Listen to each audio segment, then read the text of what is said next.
Naam, habari za wakati huu, karibu tena. Ni wakati mwingine tena tunakutana tuendelee kuhabarishana taarifa mbalimbali.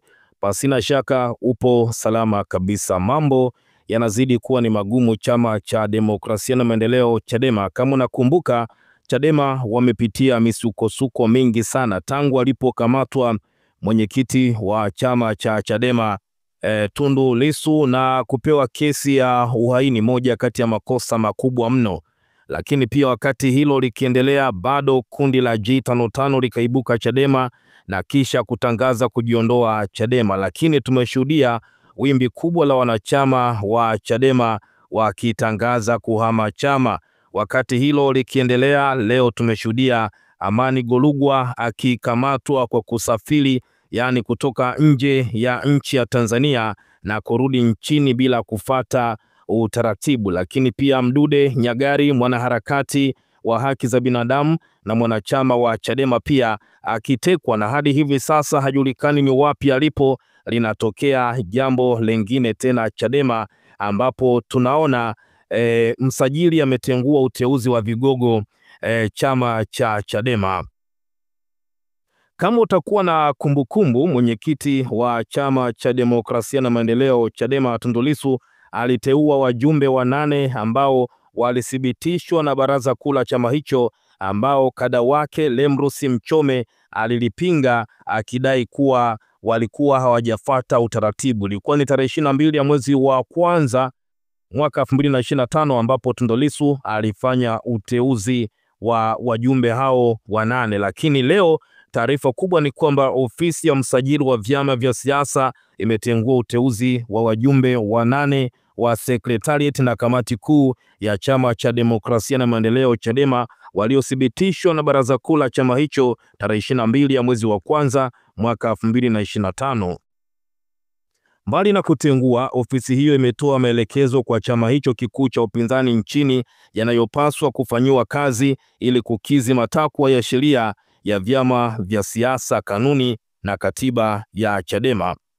Uamuzi huu umefanyika ikiwa ni kujibu malalamiko yaliyowasilishwa kwa nyakati tofauti na mwenyekiti wa Chama cha Demokrasia na Maendeleo Chadema wilaya ya Mwanga mkoani Kilimanjaro, Lembrus Mchome, akipinga akidai ya kwamba utaratibu na katiba pia ya Chadema imevunjwa.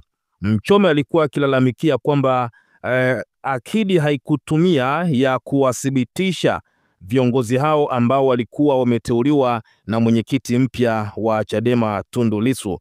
Viongozi waliokuwa wanalalamikiwa na msajili ameamua kuwaweka kando hadi baraza kuu jingine liitishwe na katibu mkuu wa chama cha Chadema John Mnyika, Amani Golugwa naibu katibu mkuu Chadema Tanzania Bara, na Ali Ibrahim Juma naibu katibu mkuu wa Chadema Zanzibar. Pia aliwataja wajumbe wa kamati kuu walioteuliwa na kuidhinishwa na baraza kuu ambao ni Godbless Lema, Rozi Mayemba, Salma Kasanzu, Hafizi Ali Salehi pamoja na Dr. Lugemeleza Nshala ambaye pia aliteuliwa kuwa mwanasheria mkuu wa chama cha Chadema. Barua ya Mchome kwenda kwa msajili ya kwanza iliandikwa tarehe 18 ya mwezi wa pili mwaka 2025 akilalamikia uteuzi wa viongozi hao. Hata hivyo, tarehe 25 ya mwezi wa tatu mwaka 2025 akifungua mafunzo ya uongozi kwa viongozi wa baraza la wanawake Chadema Bawacha na baraza la vijana Chadema Bavicha kanda ya kusini, John Mnyika alisema kikao cha baraza kuu cha tarehe 22 ya mwezi wa kwanza mwaka 2025 kilifuata utaratibu unaotakiwa. Mnyika alisema akidi iliyotumika ni 50% ya wajumbe, kwa kuwa kikao hicho hakikuwa cha kiuchaguzi wala kupitisha sera au katiba, ambacho uhitaji akidi ya 75% ya wajumbe. Kufuatia malalamiko hayo, ofisi ya msajili wa vyama vya siasa ilisema tayari imepokea barua ya Mchome na imeiandikia tena barua Chadema kuitaka itoe majibu ndani ya siku 3 kuanzia mwezi wa 4 tarehe 8 mwaka 2025. Tarehe 31 ya mwezi wa 3 mwaka 2025, ofisi ya msajili iliipa Chadema siku 7 kujibu malalamiko ya Mchome, hatua ambayo licha ya kutekelezwa na chama hicho, kada huyo hakuridhika, akaandika tena barua ya pili. Katika barua yake ya pili, Mchome aliitaka ofisi ya msajili kubatilisha viongozi wote waliopitishwa kinyume cha katiba ya chama hicho pamoja na uamuzi uliofanyika tarehe 22 ya mwezi wa kwanza mwaka 2025.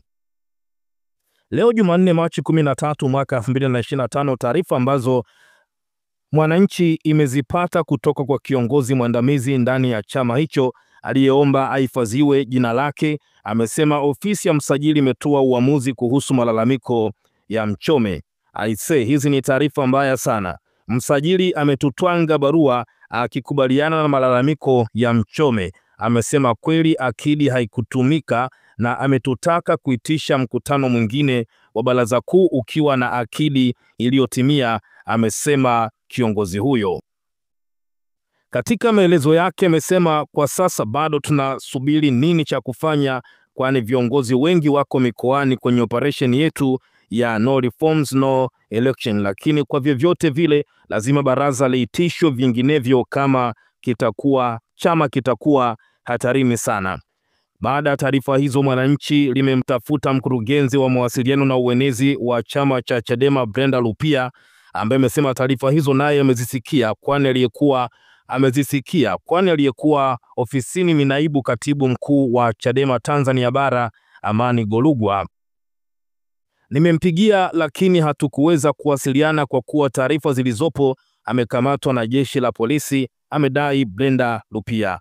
Bado nazifuatilia hizo taarifa kujua ukweli, kwani kama nilivyosema hata mimi nimezisikia tu mtandaoni. Nitakapokuwa na uhakika nazo tutaziweka wazi, kwa kuwa ni taarifa ambazo jamii inapaswa kuzifahamu, amesema Brenda Lupia.